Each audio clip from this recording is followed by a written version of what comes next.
Hello everybody, welcome to our new video. Today we're going to learn how to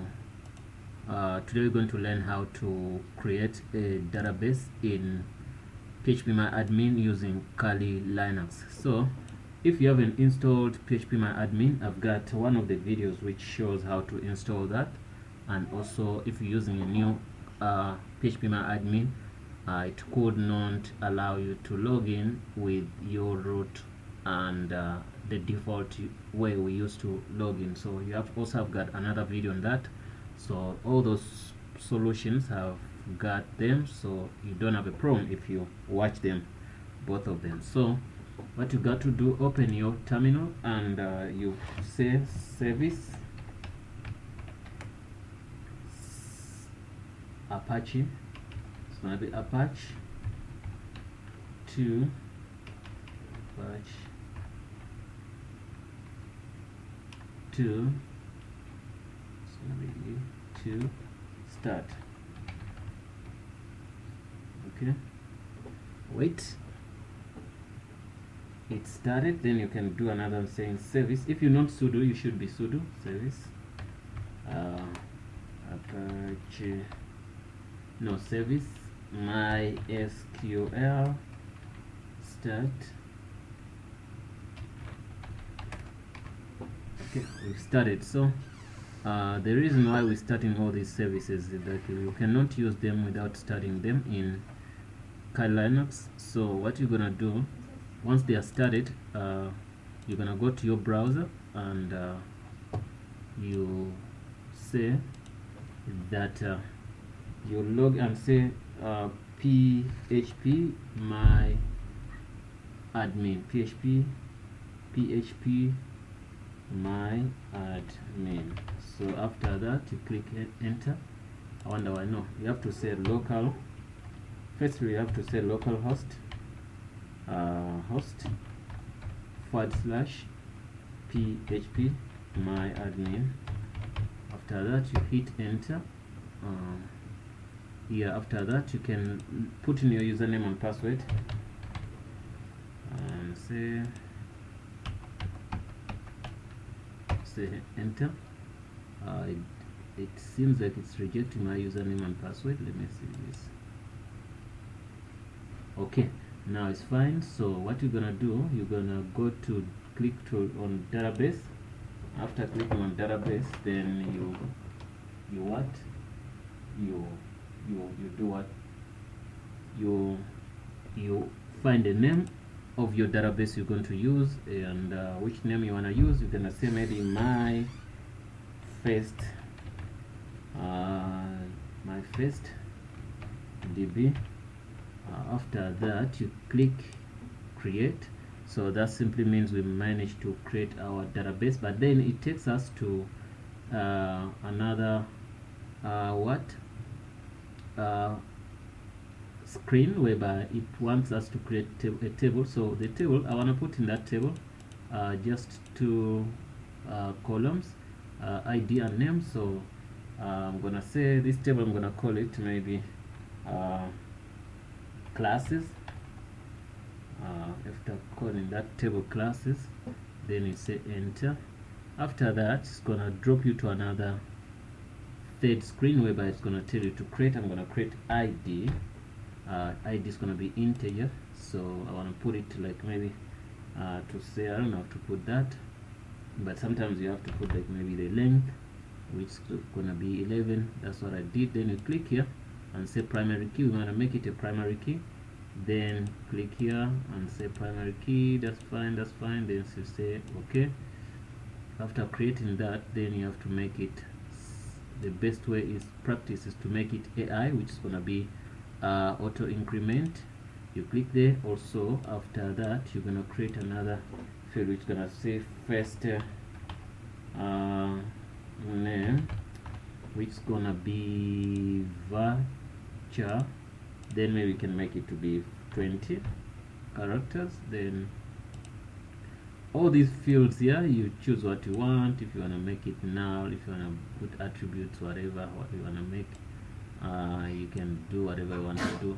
So after that you can go and hit save. After saving, we're done with that. But our table, the database is done. You can see when you click it, it gives us one table, and in that table we have some fields in here, and the table is empty. So we cannot leave the table empty just like that. You have to say structure. No, you have to click on insert, and in the ID, let's put 1, the ID. Then here, name, classes, which is gonna be the name of class, gonna be class B. Okay, when we say class B, we go to ID 2, then we say class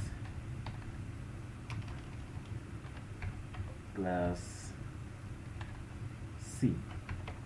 After class C, then we can hit go. Okay, that simply means we've created 2 classes already. So now what you're gonna do, you're going to click on browse.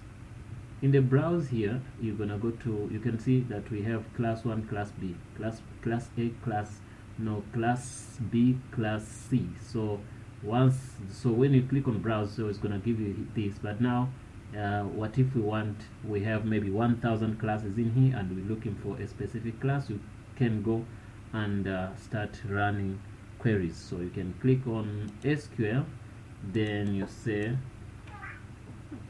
select.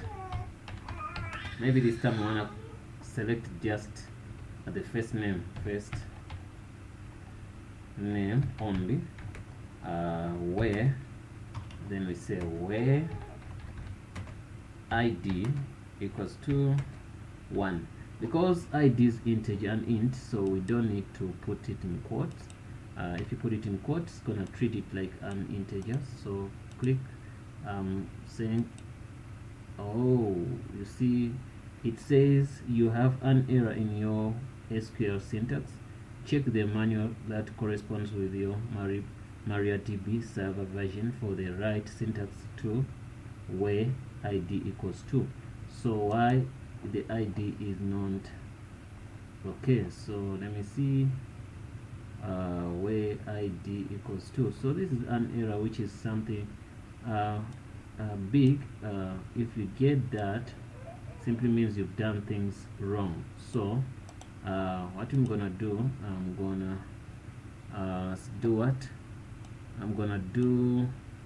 find the reason why it's doing that, and we got to learn how to fix that. Anyway, if you're programming anytime doing database or whatever, you're gonna, no matter how good you are, you're gonna find some errors. So let's look at this. So the ID is right, the select is fine, first name equals to first name, which is called ID equals ID. Okay, let's give it a space, then we see. Okay, let's see, let me leave it without space, and we're going to see why it's doing this, because okay, I'm going to give it a space and copy it and say go. Still I got a problem.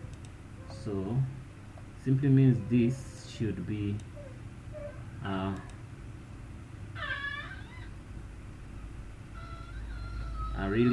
I'm going to treat it like a string and see how it's gonna give me the results, and we'll see how it's gonna be. Still we get a problem. I wonder why we're getting this, but anyway, we're gonna reconstruct our query and say, oh, look at the query, it doesn't have a from, so we have to select the table. We never selected a table, that's why. So I'm sorry guys about that. So we're going to go here and say first name from, we have to put our table, which is going to be classes, then where ID equals to 1. Since we said it's an int, we don't have to put it in a string, and we say okay. You see now we run, it gives us where the ID equals to 1. You can see class B is the one ID equals to 1. Still, to prove that, you're going to select the same query, you use the same query, then you say you wanna do something simple, and say select all. We're not going to take the name, but anyway we're gonna select and specify where we want the ID to be. Then you say okay. You can see that say ID1 class B. Guys, thanks for watching. This was our short tutorial about how to create a database, how to create a table, how to insert data into that. Thanks for watching. That's the tutorial for now. See you in the next video. Please don't forget to subscribe.